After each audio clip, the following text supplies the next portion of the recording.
तो गाइज जैसा कि हमने अभी तक देखा कि लूफी लूची को हरा देता है और स्ट्रॉ हेड पायरेट्स रॉबिन को बचाने में भी कामयाब हो जाते हैं। लूची को इस हालत में देखकर एक पुलिस ऑफिसर कहता है, सर ये कैसे हो सकता है? CP9 का लीडर लूची वो हार गया, उसे एक मामूली से पायरेट ने हरा दिया, ये कैसे हो सकता है? लूफी तुमने ये कर दिखाया मेरे दोस्त, तुम कमाल के हो। तुमने कर दिखाया लूफी, बहुत बढ़िया। क्या बात है लूफी, तुमने ये कर दिया। हाँ सभी लोग मेरी बात सुनो, जल्दी से जल्दी उस शिप के ऊपर आ जाओ, हम यहाँ से अभी इसी वक्त निकलने वाले हैं। और तभी कोई स्नेल के जरिए बोलता है, क्या लूफी जीत गया? बड़े भाई फ्रैंकी ये मैं हूँ, हम सभी लोग बच गए हैं। ये आवाज तो फ्रैंकी के साथियों की है। और वाइस एडमिरल कहता है कि ये सब कैसे बच गए, ये कैसे हो सकता है? फ्रैंकी फैमिली ये सुनकर बताती है कि जब इन्होंने इन पर हमला किया था तो काशी और ओहिमो ने मिलकर इन्हें बचा लिया था। ये सभी नीचे तो गिरे थे पर पाउली की रस्सी की वजह से बच गए थे। मुझे बहुत खुशी है कि तुम सभी बच गए हो। यहाँ पर जाम्बाई बोलता है, हमारी चिंता मत करना, हम सभी लोग बहुत ही जल्द दोबारा से मिलेंगे। ये सुनकर फ्रैंकी रोना शुरू कर देता है। ना मुझे पता था यार तुम लोग बच जाओगे, डी तो एक नंबर के, इतनी आसानी से थोड़ी मरोगे। फ्रैंकी खुद को काबू में रखो। सर बताइए अब आगे हमें क्या करना है? ये सुनकर वाइस एडमिरल कहता है कि मेन गेट को छोड़ो, हम इस ब्रिज के ऊपर हर एक पायरेट को मार देंगे। निक और रॉबिन को छोड़कर ये सभी लोग अब मारे जाएंगे। फ्रैंकी पर एक नेवी ऑफिसर हमला कर देता है। अब मुझे फर्क नहीं पड़ता तुम कितने भी हो, मेरे सारे दोस्त बच चुके हैं। हे, जितने भी हो सबके सभी एक साथ आ जाओ, अब तुम में से कोई नहीं बचने वाला। सभी लोग अच्छे से फाइट करते हैं। नामी, जोरो, रॉबिन ये सभी मिलकर इन सभी को हरा देते हैं। यहाँ पर वाइस एडमिरल कहता है कि लूफी पर नजर रखो। सर लूफी की हालत बहुत ज्यादा खराब सी लग रही है, लगता नहीं है कि वो हिल पाएगा। वो सब ये सुनकर लूफी की तरफ आगे बढ़ने लगता है। हे लूफी तुम्हें क्या हो गया है? ये आराम करने का समय नहीं है, हमें यहाँ से भागना होगा। अगर तुमने ऐसा नहीं किया तो हम सभी मारे जाएंगे। दोस्त तुम्हारा काम खत्म हो चुका है, जल्दी उठ जाओ लूफी, बस एक बार यहाँ पर आ जाओ, उसके बाद मैं तुम्हें संभाल लूंगा। लूफी जल्दी करो। यहाँ पर एक नेवी ऑफिसर बताता है कि लगता है ये सारे पायरेट्स यहाँ से भागने की कोशिश करेंगे। बताइए अब हमें क्या करना चाहिए आगे? लूफी तुम मेरी आवाज को सुन सकते हो क्या? मैं क्या करूँ सब, मैं हिल नहीं पा रहा, मेरी बॉडी काम नहीं कर रही। लूफी मजाक करना बंद करो, कोशिश तो करो। उसॉप अगर वो हमारे पास नहीं आ सकता तो हम लूफी के पास जाएंगे। सभी लोग जल्दी से जल्दी शिप के ऊपर आ जाओ। और तभी नेवी की शिप के ऊपर एक बहुत बड़ा धमाका हो जाता है। पूरी की पूरी शिप को एक ही बारी में तबाह कर दिया जाता है। नामी से देखकर चौंक जाती है। ये क्या, उन सभी ने उस शिप को तबाह कर दिया, हम यहाँ से नहीं भाग सकते अब। ओ नहीं, वो सभी लोग भी वहीं पर थे। नहीं ये नहीं हो सकता। पर तभी उन सभी को अपने सामने से कोई आता हुआ दिखाई देता है, जो कि दादी और इन सभी को अपने साथ लेकर आ रहा था। और ये कोई और नहीं बल्कि अपना सांजी है। नामी सान चिंता मत कीजिए, मैंने इन सभी को बचा लिया है। सांजी तुम इतनी देर से थे कहाँ पर? उसके लिए मुझे माफ करना नामी, पर मुझे लगता नहीं अब हमारे पास कोई और रास्ता बचा होगा। उन सब ने शिप को भी तबाह कर दिया है। और तभी एक नेवी ऑफिसर नामी को पीछे से पकड़ लेता है। ये बुड्ढी एक जोरदार किक मारती है और इस नेवी ऑफिसर को पीछे फेंक देती है। यहाँ पर इस वाइस एडमिरल को बहुत ज्यादा गुस्सा आ जाता है। इस ब्रिज को ही तोड़ दो, जब तक वो लोग मर न जाए, उन पर फायर करते रहो। पर कैसे भी करके स्ट्रॉ हेड पायरेट्स इनके हमले से बच जाते हैं। ब्रिज पूरी तरह से तबाह हो चुका था। एक तरफ है लूफी और एक तरफ है उसके सभी के सभी साथी। और ऐसा लग नहीं रहा होता कि ये 5 वाइस एडमिरल्स इन्हें यहाँ से भागने देंगे। और यहाँ पर वाइस एडमिरल कहता है कॉलम 1 के ऊपर हमला करने की तैयारी शुरू कर दो। जोरे सुनकर कहता है कि इसे कुछ न कुछ तो करना ही होगा, पर आखिर क्या कर सकता है। और यहाँ पर सभी लोग लूफी को उठाने की कोशिश करते हैं, पर ऐसा लग नहीं रहा था कि लूफी हिल भी सकता है। दोस्तों मैं कुछ नहीं कर पा रहा यार, मैं नहीं हिल सकता। और तभी इन सभी को एक आवाज सुनाई देती है। ये क्या, ये आखिर है कौन? ये आवाज ये किसकी है? लूफी क्या तुमने उसे सुना क्या? हाँ सब मैं उसे सुन सकता हूँ। ये आवाज तो, पर ये है कौन?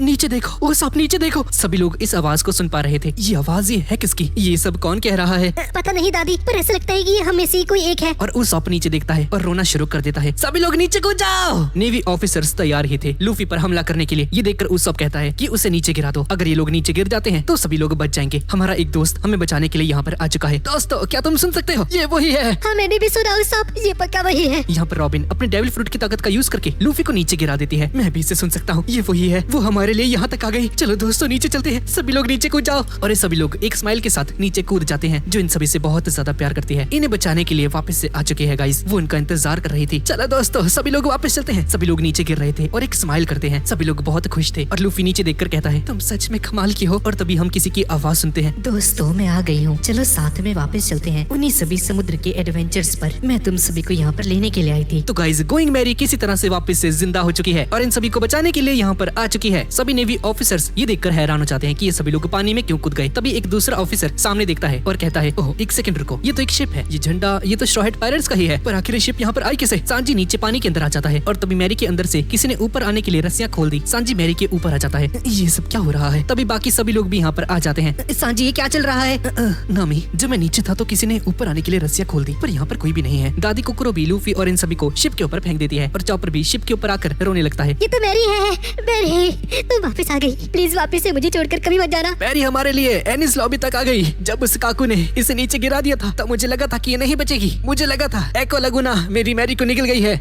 ये सब हो कह रहा है? क्या कोई ऐसा है जो इसे यहाँ तक लेकर आया है? हम नहीं जानते ये सब कैसे हुआ, पर हमें यहाँ से निकलना होगा। मैं समझ गई, सभी लोग निकलने की तैयारी शुरू कर दो। और बोट के ऊपर हम लूफी को भी देखते हैं। शुक्र है मैं बच गया, मुझे तो लगा मैं मर ही जाऊंगा। रॉबिन तुम्हारा शुक्रिया मेरी जान बचाने की। पर तभी रॉबिन इसका मुंह बंद कर देती है। तुम सभी ने मेरे लिए इतना कुछ किया, मैं उसे कभी नहीं भूल सकती हूँ लूफी। तुम्हारा बहुत बहुत शुक्रिया दोस्तों। जिन दोस्तों के बारे में 20 साल पहले सोल ने मुझे बताया था वो आज मुझे मिल ही गए। सभी लोग ये सुनकर बहुत खुश हो जाते हैं। रॉबिन, शुक्रिया कहने की कोई भी जरूरत नहीं है, हम दोस्त हैं, है ना? हाँ दोस्तों, अब हम यहाँ से निकलना होगा। ये सुनकर चॉपर और सांजी इसे मारना शुरू कर देते हैं। क्या बोला तूने? चॉपर, इस पर हमला कर दो। मैं तो कहता हूँ इसे यहीं पर छोड़ दो। इतना इमोशनल मोमेंट चल रहा था, सारा मूड खराब कर दिया। चॉपर, तुम ठीक हो गए क्या?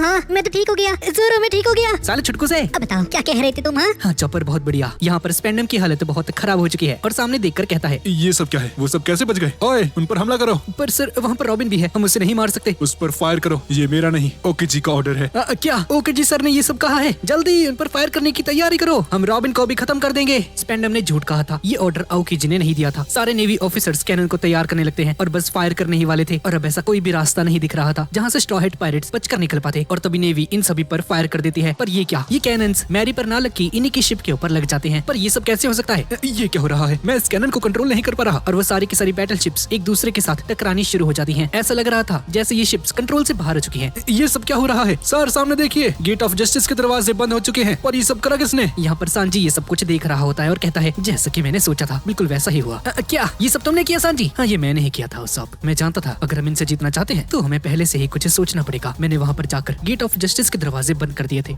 सांजी, तुम तो सही में कमाल के निकले। पर उस गेट के बंद होने की वजह से बहुत सारा पानी आ रहा है, हम यहाँ से निकलेंगे कैसे? ये कोई आम शिप नहीं है, ऐसी कोई भी जगह नहीं है जहाँ से मैरी ना निकल सके। मैरी, हमें तुम पर पूरा विश्वास है। ऊपर से और भी ज्यादा कैनन से हमले होने शुरू हो जाते हैं पर जोरो, उसॉप, सांची इसके लिए पूरी तरह से तैयार खड़े थे। जोरो अपने 36 फोनिक्स का यूज करके उन सभी कैनन्स को हवा में ही काट दिया। सांजी और उसॉप भी एक्शन मोड में आ जाते हैं और सभी कैनन्स को मोड़ दिया उनकी तरफ ही। धीरे धीरे करके सभी बैटल शिप्स जलना शुरू हो जाती हैं और यहाँ पर स्पेंडम कहता है, तुम सभी लोग मिलकर एक शिप को नहीं पकड़ सकते? सच में तुम सब किसी काम के नहीं। और यहाँ पर लूफी कहता है, दोस्तों मैं भी तुम्हारी हेल्प करना चाहता हूँ यार। जाकर आराम कर लूफी के बच्चे, तू हिल भी नहीं पा रहा। चुप कर जाए जोरो, मैं कैप्टन हूँ, ठीक है ना? मैं भी हेल्प करूंगा। और तभी जोरो और सांजी से खींचते हैं और इसका यूज करके सारी के सारी कैनन्स को वापस भेज देते हैं।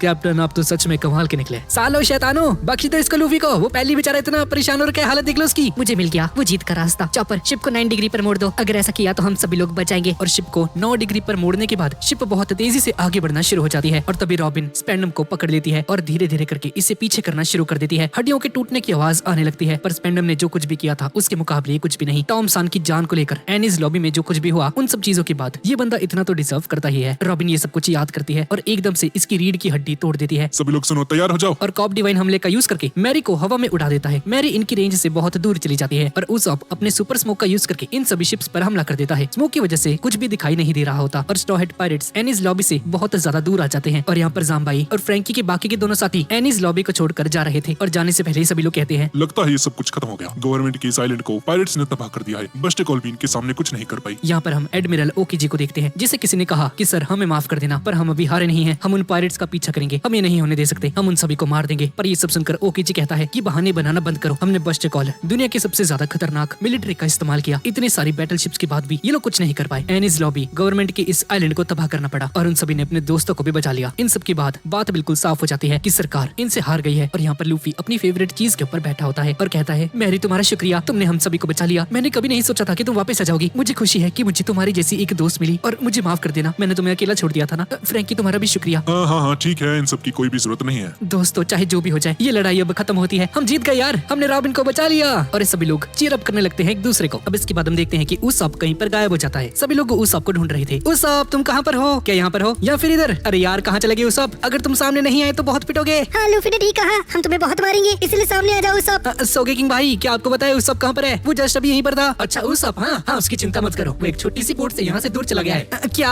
दूर चला गया? इन नादान लड़कों को अभी तक नहीं पता है कि सोगे किंग ही उसॉप है। पर आखिर क्यों भाई, वो क्यों चला गया? अरे यार ये तो सच में पागल हैं ये दोनों, इन्हें दिखाई नहीं देता क्या? अंधे हैं? इन्हें अब तक नहीं पता कि सोगे किंग ही उसॉप है। यहाँ पर नामी सामने की तरफ देखती है, यहाँ पर भी कोई नहीं है। आखिर ये सब हुआ कैसे? इस शिप पर हमारे अलावा और कोई नहीं है, कितना अजीब है ये सब। ये शिप आखिर यहाँ तक आई कैसे? और वो आवाज जो हमें एनीज लॉबी में आई थी वो आखिर थी किसकी? अरे नामी इसमें सोचने वाली क्या बात है, वो मैरी ही थी। है सुनो मैरी, कुछ बोल कर दिखाओ। पर लूफी एक शिप बोल नहीं सकती है। हाँ ये सच बात है, कोई शिप नहीं बोल सकती है। लूफी पागल हो गया तू? पर जब मैंने उस आवाज को सुना तो मुझे लगा वो मैरी ही थी, पर आखिर कैसे हो सकता है? यहाँ पर हम एक फ्लैशबैक को देखते हैं जहाँ पर उसॉप ने बताया कि पता नहीं क्यों पर मैं उस दिन को कभी नहीं भूल सकता। मैं नहीं जानता कि वो सचमुच है या फिर नहीं, पर उस दिन रात में कुछ ऐसा हुआ जिस पर यकीन करना बहुत मुश्किल होगा। भले ही तुम लोग मेरी बात पर विश्वास न करो, पर उस रात मुझे एक आवाज सुनाई दी थी। उस आवाज ने कहा कि तुम चिंता मत करो, मैं तुम्हें और आगे तक लेकर जाऊंगी। जब मैंने इस आवाज को सुना तो पता नहीं क्यों मुझे लगा कि ये मैरी ही थी। और अब तुम्हें लग रहा होगा कि मैं कोई पागल हूँ। ये सुनकर फ्रैंकी बताता है, क्या कहा? पागल? हाँ मेरी बात को ध्यान से सुनो, जो तुमने मैंने उस दिन देखा था वो एक लबूतरमैन था। क्या कहा? लबूतरमैन? हाँ, लबूतरमैन। मैंने इसके बारे में बहुत सारी कहानियां सुनी थी। जब कोई क्रू अपनी शिप से बहुत ज्यादा प्यार करने लगता है तो वो शिप भी उससे प्यार करने लगती है। ये शिप चाहती थी कि तुम्हें और भी ज्यादा आगे लेकर जाए। तुम सबके इतने ज्यादा प्यार की वजह से इसने एक इंसान का रूप ले लिया ताकि तुम सभी के हमेशा साथ रह सके। उसॉप ये सुनकर चौंक जाता है। तो मैंने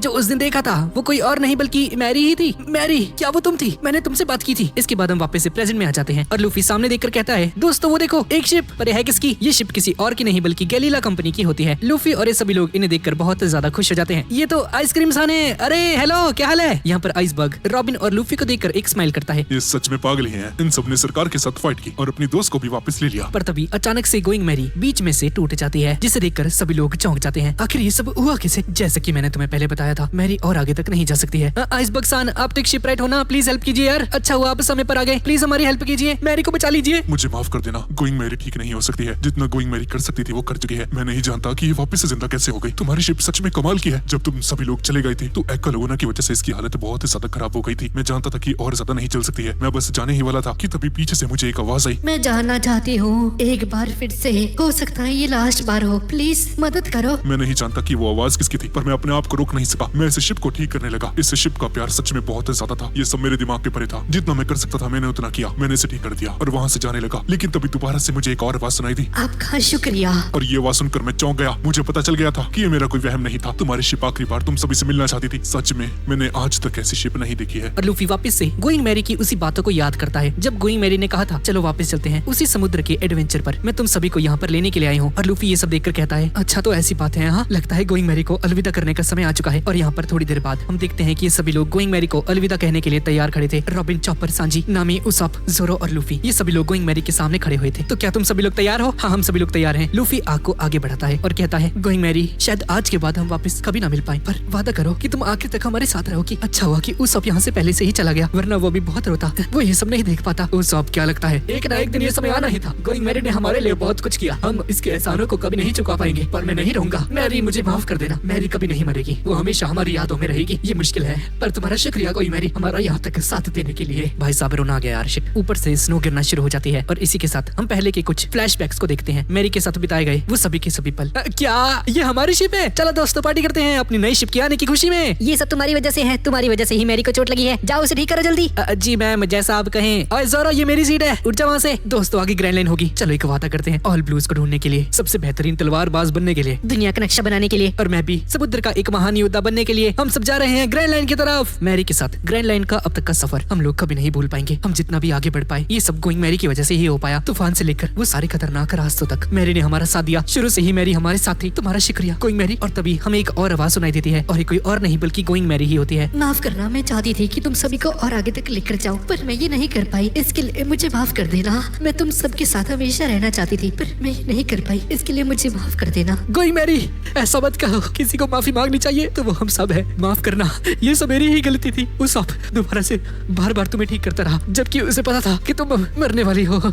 ये सब हमारी गलती है। प्लीज हमें माफ कर देना गोइंग मैरी। नहीं, ऐसा नहीं है। तुम सभी की वजह से मैं बहुत ज्यादा खुश थी। आप सभी का बहुत बहुत शुक्रिया मेरे लिए इतना कुछ करने के लिए। जो समय हमने साथ में बिताया उसमें मैं बहुत ज्यादा खुश रही। सांजी, जोरो, रॉबिन, चॉपर, नामी, उसॉप और लूफी, आप सभी का बहुत बहुत शुक्रिया। और इसी के साथ गोइंग मैरी में आग लग जाती है। सभी लोग बहुत ज्यादा रो रहे थे और गोइंग मैरी हमारा साथ हमेशा हमेशा के लिए छोड़कर चली जाती है। RIP going Mary. अब इसके 2 दिन बाद हम वाटर 7 को देखते हैं। सी ट्रेन वापस से चालू हो चुकी है। सभी लोग एक्वालोना के बाद अपने काम पर लग जाते हैं। यहाँ पर जोरो अपनी उस खराब तलवार को देख रहा था। एनिस लॉबी की उस फाइट के बाद उसकी तलवार कुछ ऐसी हो गई। यहाँ पर वाटर 7 के अंदर सभी लोग अपने काम में लग जाते हैं ताकि वाटर 7 को दोबारा से ठीक कर सके। तभी पाउली और उसकी टीम यहाँ पर आ जाती है, जिसे देखकर सारी कुड़ियाँ इसका हौसला बढ़ाने लगती हैं। ये तो पाउलिसान है। पाउलिसान इधर देखिए, हैंडसम जी। हट जाओ सामने से, बेकार कुड़ियों, हमें अपना काम करने दो। मैं चाहता हूँ कि तुम सभी लोग इस जगह को जल्द से जल्द ठीक कर दो। वाटर 7 को ठीक करने की जिम्मेदारी हमारी है। मुझे सब कुछ 1 महीने के अंदर अंदर सही चाहिए सब कुछ। चलो अब शुरू हो जाओ। यहाँ पर फ्रैंकी फैमिली अपने उस टूटे हुए घर को ठीक कर रही होती है। काशी और ओहिमो भी सभी की हेल्प कर रहे होते हैं। इस तरफ गलीला कंपनी के बाहर बहुत सारे लोग खड़े हुए थे। ये सभी लोग लूफी और बाकी सभी से मिलना चाहते थे ताकि उन सभी को थैंक यू कह सके, क्योंकि लूफी और इन सभी ने ही आइसबर्ग की जान बचाई थी। और इधर उस काशी के ऊपर बैठा हुआ था। ओहिमो और काशी एल्बाफ की तरफ बढ़ने से पहले वाटर 7 को ठीक करना चाहते थे। ओहिमो उस को ऑफर देता है कि अगर ये भी एल्बाफ जाना चाहता है तो इससे अपने साथ एल्बाफ लेकर जा सकते हैं, लेकिन उस इस बात का कोई भी जवाब नहीं देता है। इधर हम आइसबर्ग को देखते हैं, जिसके साथ फ्रैंकी बैठा हुआ था। आइसबर्ग सान को इस बात के बारे में पता था कि एक्वालोना की टेंशन वाटर 7 के लोगों के दिमाग में हमेशा से ही बैठी हुई थी। शायद वो दिन अब इतना भी दूर नहीं है कि जब वाटर 7 पूरे तरीके से डूब जाएगा। और इसी से बचने के लिए आइसबर्ग सान पूरे वाटर 7 को ही किसी शिप की तरह बनाना चाहते हैं ताकि वो हमेशा पानी के ऊपर तैरता रहे। फ्रैंकी को विश्वास नहीं होता कि आखिर ऐसा भी हो सकता है क्या। फ्रैंकी को एक कॉल आता है और एक कॉल जांबाई की तरफ से था ताकि उसे बता सके कि आखिरकार जो चीज इन लोगों ने 20 करोड़ में खरीदी थी वो चीज फाइनली अब वहाँ पर पहुंच चुकी है। फ्रैंकी इस बात को सुनकर बहुत खुश हो जाता है। इस तरफ हम लूफी को देखते हैं जो कि अभी तक अपने होश में नहीं होता है, लेकिन सोते सोते भी खाना खा रहा था। नामी डिप्रेशन में होती है क्योंकि जो भी सामान और 10 करोड़ बेरीज इनके पास थी वो सभी एक्वा लगुना की वजह से बह चुकी है, ऐसा नामी को लग रहा था। लेकिन सांजी से बताता है कि वो सारा का सारा सामान वहाँ पर होगा जहाँ पर वो लोग अभी ठहरे हुए थे। और ऐसे ही नामी को वो सारा का सारा सामान डिपार्टमेंट के ओनर से मिल जाता है, जिसे देखकर बहुत खुश हो जाती है। रॉबिन और चॉपर भी यहाँ पर आ जाते हैं। शॉपिंग करके चॉपर कमांडर सांजी से कहता है, कमांडर सांजी, मैंने रॉबिन के ऊपर अच्छे से नजर रखी है ताकि इस बार ये दोबारा से गायब न हो जाए। चिंता मत करो चॉपर, मैं दोबारा से गायब नहीं होने वाली। फ्रैंकी भी कीवी और मोजी के साथ यहाँ पर आ जाता है अपने बम दिखाते हुए, मुझे तुम सभी से कुछ बात करनी है। और इन सभी को बताता है कि एक जगह पर एक ऐसा आइलैंड है जो कि असलियत में एक आइलैंड नहीं बल्कि एक पेड़ है। उस जगह पर न जाने कितनी ही फाइट्स हुई होंगी, लेकिन कोई भी आज तक उस पेड़ को एक भी खरोंच नहीं पहुंचा पाया। लोगों ने उसे काटने की भी कोशिश की पर कोई भी उसे आज तक काट नहीं पाया है, जिससे कि हमें पता चलता है कि उस पेड़ की लकड़ियां बहुत मजबूत होंगी। वो लकड़ियां ब्लैक मार्केट में बहुत मुश्किल से ही पाई जाती हैं और बहुत ज्यादा महंगी होती हैं। फ्रैंकी उस पेड़ की लकड़ियों को लेना चाहता था ताकि अपने सपने की एक शिप तैयार कर सके जो कि किसी भी समुद्र का डट के सामना कर सके, और उन्हीं लकड़ियों को खरीदने के लिए उसने 20 करोड़ की चोरी की थी। फ्रैंकी उन लकड़ियों का इस्तेमाल करके लूफी और इन सभी के लिए एक बेहतरीन शिप को तैयार करना चाहता है, और उसे बहुत खुशी होगी जब लूफी और ये सभी लोग उसकी बनाई हुई शिप पर अपने सफर को जारी रखेंगे, जिस शिप ने इस पूरी दुनिया का चक्कर लगाया था, यानी कि गोल्डी रॉजर की शिप ने। ऐसा माना जाता है कि वो शिप भी इन्हीं लकड़ियों का यूज करके बनाई गई थी टॉम सान के द्वारा। और बाहर हम जोरो को देखते हैं जो कि बहुत परेशान लग रहा था और लूफी को एक इंपॉर्टेंट बात बताने के लिए जा रहा होता है, लेकिन लूफी तक नहीं पहुंच पाता क्योंकि जोरो रास्ता भटक चुका है। और हम नेवी की एक बैटल शिप को देखते हैं जो कि वाटर 7 पे खड़ी थी, जिसमें वाइस एडमिरल गार्प लूफी और इन बाकी सभी को ढूंढ रहा था। इनके साथ 2 और लोग थे। गार्प इनके साथ गालीला कंपनी के ठीक बाहर खड़ा था और दीवार को तोड़ के लूफी वाले कमरे में आ जाता है। सभी लोग इसे देखकर हैरान हो जाते हैं, लेकिन ये लूफी सो रहा होता है नाक में बुलबुले बनाते हुए, और गार्प लूफी को इन सभी के सामने एक जोरदार पंच मार देता है। लूफी को नॉर्मली किसी भी पंच का असर नहीं होता है क्योंकि लूफी रबर का बना है, पर इस बार गार्प के इस पंच का लूफी पर बहुत जोर से असर होता है। गार्प अपना मास्क उतारता है और कहता है, और कोई नहीं रोक सकता। गार्प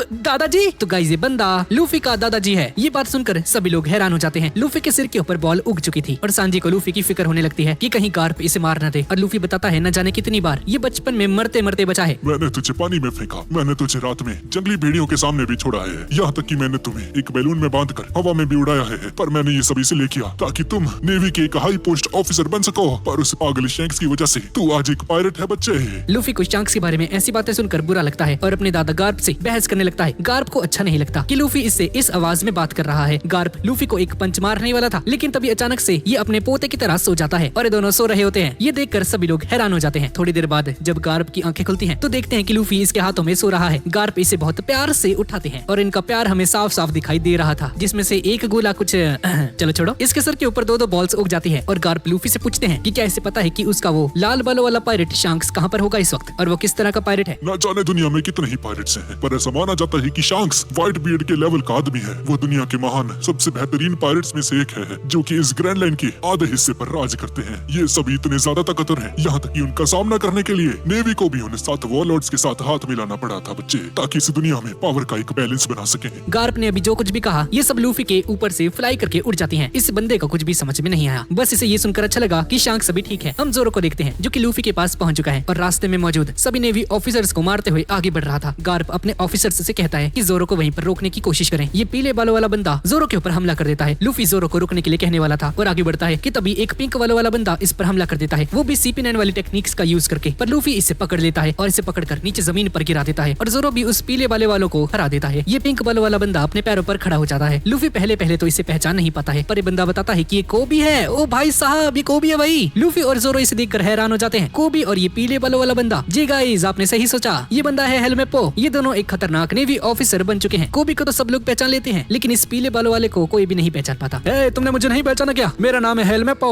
लेकिन फिर भी जोरो और लूफी इसे नहीं पहचान पाते हैं। ये बताता है कि ये वही बंदा है जो कि अपने पापा का नाम यूज करके ईस्ट ब्लू में राज किया करता था। तब जाके जोरो और लूफी की बत्ती जलती है और इस बंदे के बारे में नहीं याद आता है। खैर गार्प अपने ऑफिसर्स से कहता है कि इस दीवार को ठीक कर दें जो कि अभी इसने तोड़ी थी। सर अगर हमने इसे ठीक ही करना था तो आपने इसे तोड़ा क्यों सर? दीवार तोड़ के एंट्री करना बहुत कूल था। और गार्प भी इन सभी के साथ मिलकर इस दीवार को ठीक करने में लग जाता है। दीवार को ठीक करते हुए गार्प लूफी से कहता है, वैसे लूफी क्या ये बात सच है कि तुम अपने पापा से मिले? क्या आप किस बारे में बात कर रहे हैं? ये कब हुआ? क्या उसने तुम्हें नहीं बताया? उसने कहा तो था कि वो तुम्हें लॉकडाउन में मिला था। किसी को भी कुछ भी समझ में नहीं आता कि बंदा किसके बारे में बात कर रहा है। लूफी अपने पापा से कब मिला, किसी को भी नहीं पता कि लूफी के पापा कौन है। यहाँ तक कि खुद लूफी तक को नहीं पता है।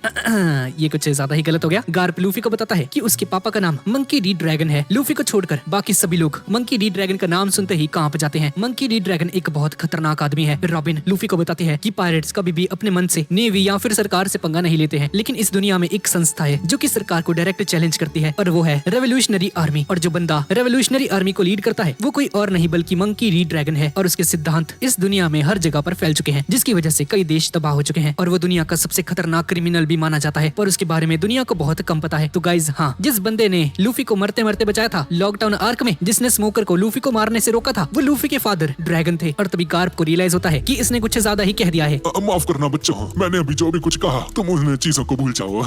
ये तो मजाक था। ये सुनकर सभी लोग सफेद पड़ जाते हैं। अब थोड़ी देर बाद समय हो जाता है कि गार्प, कोबी और हेलमेप यहाँ से चले जाएं। लूफी गार्प को बाय कहता है। हाँ तो दादाजी बाद में मिलते हैं। और तभी गार्प इसके एक पंच मार देता है। साले लूफी, मेरे जाने से बिल्कुल दुखी नहीं है तू। हाँ, मुझे बिल्कुल मिस नहीं करता। कैसा पोता है रे तू। अब इसके बाद लूफी और कोबी आपस में कुछ बात करते हैं और लूफी ने कोबी के लिए चाहे कितना ही कुछ क्यों ना किया हो, कोबी लूफी को अपना दोस्त नहीं मान सकता, क्योंकि कोबी अब एक नेवी का ऑफिसर है और लूफी एक पायरेट। और कोबी जाने से पहले कोबी वादा करता है कि जब ये अगली बार मिलेंगे तो ये और भी ज्यादा ताकतवर बनकर आएंगे। और ये दोनों गार्प के साथ यहाँ से चले जाते हैं। इस तरफ हम सांजी को देखते हैं जो कि नामी से मिलने के लिए एक पूल के अंदर जा चुका है। नामी के लिए मस्त बारबेक्यू तैयार करता है, जिसे लूफी, चॉपर और सोगेकिंग बहुत मजे से खा रहे थे। और सोगेकिंग यहाँ पर कब आया इसके बारे में किसी को कुछ नहीं पता। हम फ्रैंकी फैमिली को देखते हैं जो कि पूल की तरफ आ रहे थे। ये सभी भी बारबेक्यू को खाने यहाँ पर आए थे। ओहिमो, काशी, गोरिल्ला कंपनी के लोग सभी लोग यहाँ पर आ जाते हैं। फ्रैंकी भी कीवी और मोजे के साथ यहाँ पर आ जाता है। और इसी के साथ लूफी रॉबिन को बचाने की खुशी में एक पार्टी अनाउंस कर देता है। खैर ये सब चल ही रहा था कि तभी रॉबिन को एक बंदे की आवाज सुनाई देती है। रॉबिन बिल्कुल शांत खड़ी रहना। और हम आओकीची को देखते हैं जो कि रॉबिन से बात करने यहाँ पर आया था। रॉबिन, मुझे तुमसे 20 साल पहले वाली एक बात करनी है। 20 साल पहले जो जायंट ओहारा के लिए लड़ा था, जैगुआर डी साउल, वो मेरा बहुत ही करीबी एक दोस्त था। उस दिन के बाद से मैंने ये पूरी कोशिश की कि तुम ओहारा से बचकर भाग सको। मैं नहीं चाहता कि तुम उसकी कुर्बानी को ऐसे बर्बाद कर दो। मुझे नहीं लगता कि तुम्हारे अंदर जीने की कोई वजह बची होगी। मुझे उम्मीद नहीं थी कि तुम्हारे दोस्त CP9 को हरा सकेंगे। मैं तुमसे एक सवाल पूछता हूँ, क्या तुम्हें आखिरकार वो जगह मिल गई जहाँ तुम खुद को सुरक्षित महसूस करती हो? हाँ, मुझे मिल चुकी है।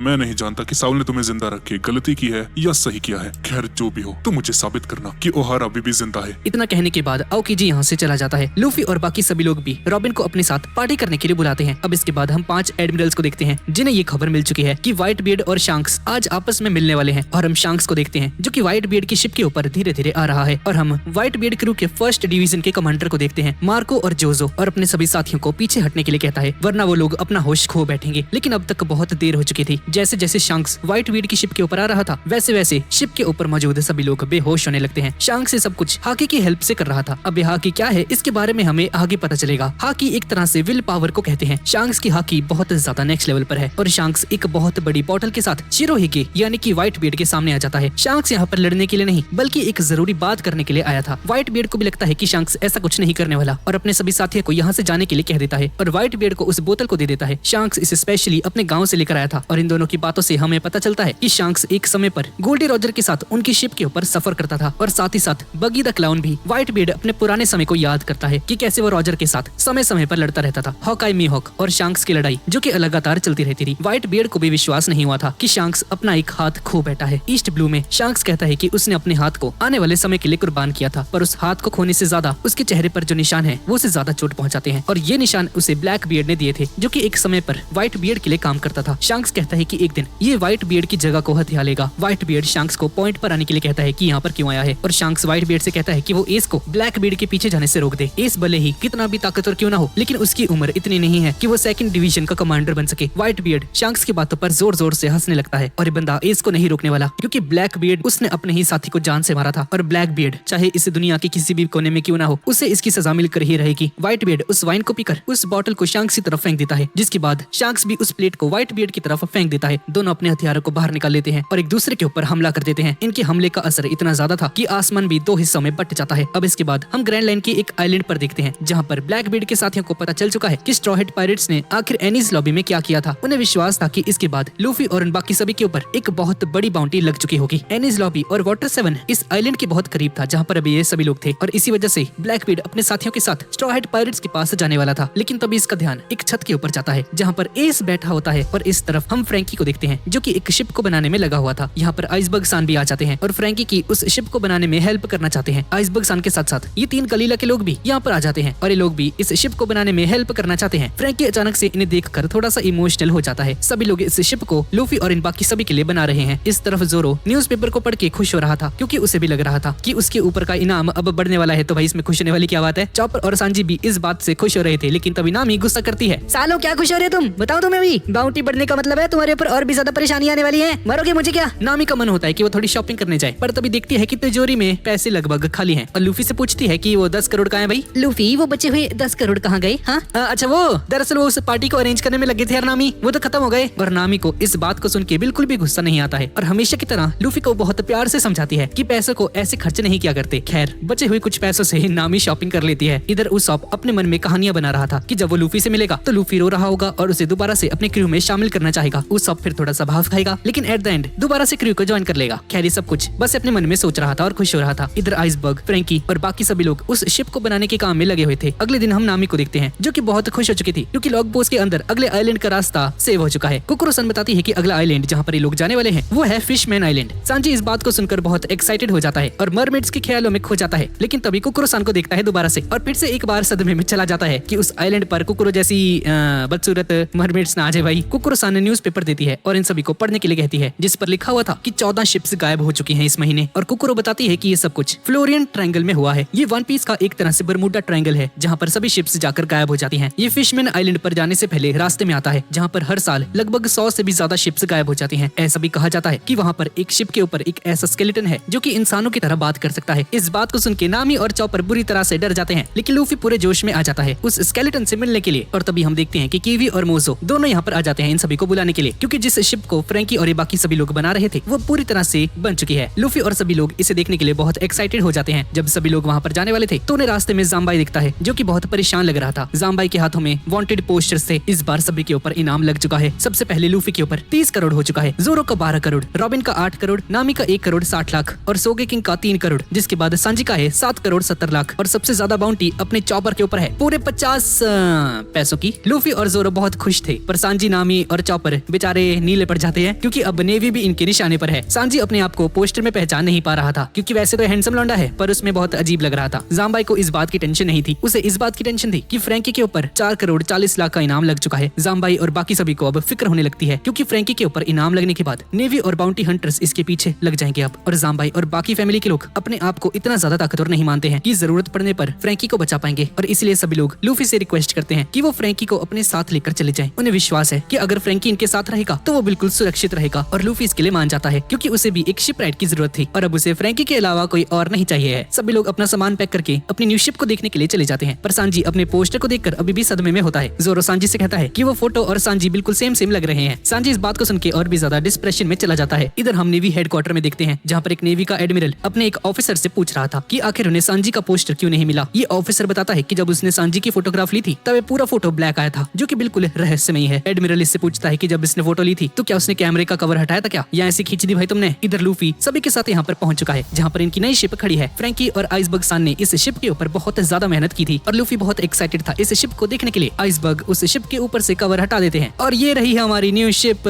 जिसके ऊपर हर एक चीज है। इस शिप को देख के ही सभी लोग हक्के बक्के रह जाते हैं, बहुत खुश हो जाते हैं। और लूफी आइसबर्ग सन से फ्रैंकी के बारे में पूछता है कि वो कहाँ पर है। लूफी उसे शुक्रिया कहना चाहता है। आइसबर्ग बताते हैं कि वो लूफी और इन बाकी सभी को अब देखना नहीं चाहता है और लूफी सोचता है कि क्या अब उसे इसके साथ सफर नहीं करना है। आइसबर्ग बताता है कि ऐसा नहीं है। फ्रैंकी जानता है कि अगर वो लूफी और इन सभी से मिलेगा और उन लोगों ने इसे ज्वाइन करने के लिए इन्वाइट कर दिया तो फिर वो शायद से मना नहीं कर पाएगा। उसका बचपन से ही मन था कि वो अपनी बनाई हुई एक शिप के ऊपर पूरी दुनिया में ट्रैवल करे और वो अपने साथियों को छोड़कर नहीं जा सकता है। पर आइसबर्ग ही कहता है कि ये जबरदस्ती फ्रैंकी को अपने साथ ले जाए। और इधर जाम्बाई और फ्रैंकी फैमिली के लोग फ्रैंकी को लूफी के साथ जाने के लिए कह रहे थे, पर जाम्बाई और इन सभी के लाख कहने के बाद भी फ्रैंकी यहाँ से जाने के लिए तैयार नहीं था। और तभी फ्रैंकी फैमिली का एक आदमी फ्रैंकी की पैंट चुरा लेता है। ओह शिट, ये क्या भाई, और उसकी पैंट लेकर सभी लोग यहाँ से भागने लगते हैं। फ्रैंकी इन सभी के पीछे नंगो पंगो होकर भाग रहा था। ये सभी लोग फ्रैंकी को शिप के पास ले जाने की कोशिश कर रहे थे। खैर पूरा वाटर 7 फ्रैंकी को नंगा देखता है, कुड़ियां भी, और फ्रैंकी अपने ही साथियों को मारता हुआ उस पैंट के पीछे भाग रहा था। फाइनली लूफी यहाँ पर आ जाता है और उस पैंट को लेकर शिप की तरफ भागने लगता है। फ्रैंकी लूफी के ऊपर हमला कर देता है, पर उस हमले से बचकर लूफी उस पैंट को चॉपर को दे देता है। तभी सांजी और जोरो यहाँ पर आते हैं और फ्रैंकी को मारकर उसे कैनन के अंदर डाल देते हैं, जिसके बाद दो फ्रैंकी फैमिली के लोग उस कैनन को शिप की तरफ एम करके उसे फायर कर देते हैं, जिसकी वजह से फ्रैंकी बिल्कुल मुंह के बल शिप के सामने जाकर गिरता है। लूफी फ्रैंकी को शिप के लिए थैंक यू कहता है और बोलता है कि अगर इसे इसकी पैंट वापस चाहिए तो इसे इसके क्रू को ज्वाइन करना होगा। और फ्रैंकी को कोई भी फर्क नहीं पड़ता है और बिना कुछ नीचे पहने अपने पोज में आ जाता है, चुक रहा भाई लकड़ी बीच में, और बोलता है एक इंसान ऐसे ही इस दुनिया में आया था और शेर भी बिना बिना कुछ पहने होता है। फ्रैंकी बिल्कुल मर्दों वाली बातें कर रहा था। खैर इसकी सारी मर्दानगी रॉबिन निकाल देती है और अपनी पावर से फ्रैंकी के पैरों के पास अपने हाथ को लेकर चली जाती है।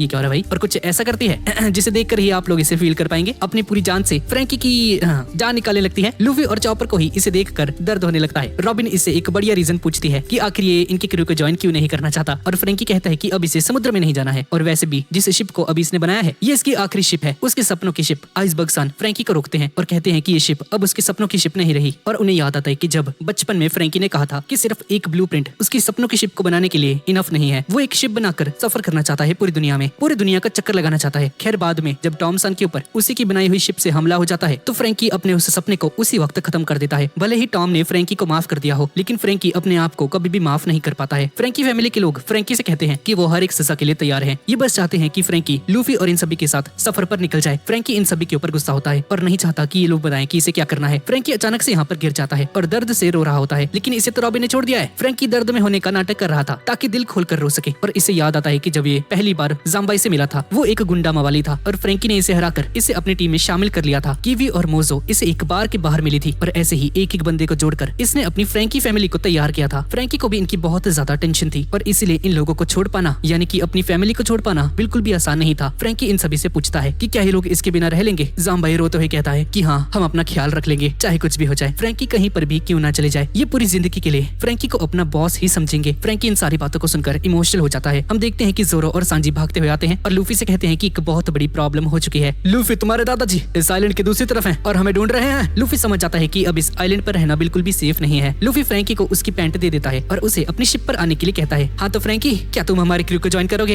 हाँ ठीक है, मैं ज्वाइन करूंगा। और इस बार फ्रैंकी मान जाता है और फ्रैंकी जाने से पहले सभी से माफी मांगता है कि वो जब तक यहाँ पर था तब तक उसने सभी को बहुत परेशान किया है। भले ही वाटर 7 के लोग फ्रैंकी से परेशान थे, लेकिन फ्रैंकी को जाता हुआ देखकर ये लोग भी दुखी हो जाते हैं। आइसबर्ग सन फ्रैंकी को अपना ख्याल रखने के लिए कहता है। फ्रैंकी इन सभी को छोड़कर जाते हुए बहुत ही ज्यादा दुखी था और सभी को बाय कहकर शिप के ऊपर चढ़ जाता है। और इसी के साथ हमारे क्रू में एक नया क्रू मेंबर शामिल हो जाता है जिसका नाम है फ्रैंकी। और इस सीरीज का 28th पार्ट यहीं पर खत्म हो जाता है। तो गाइज यही थी आज की वीडियो। तो गाइज आपको ये वीडियो कैसी लगी नीचे कमेंट्स में मुझे जरूर बताना। और गाइज अगर आपको इसका अगला पार्ट अगले 1-2 दिन में चाहिए तो इस वीडियो पर 8 के कमेंट्स का टारगेट पूरा कर देना। अब ये करके दिखाओ गाइज, पहले कह रहे थे ना बहुत कम है टारगेट। और गाइज अगर आपने अभी तक चैनल को सब्सक्राइब नहीं किया है तो प्लीज कर देना यार। तो ठीक है गाइज, और मिलते हैं अगली वीडियो में।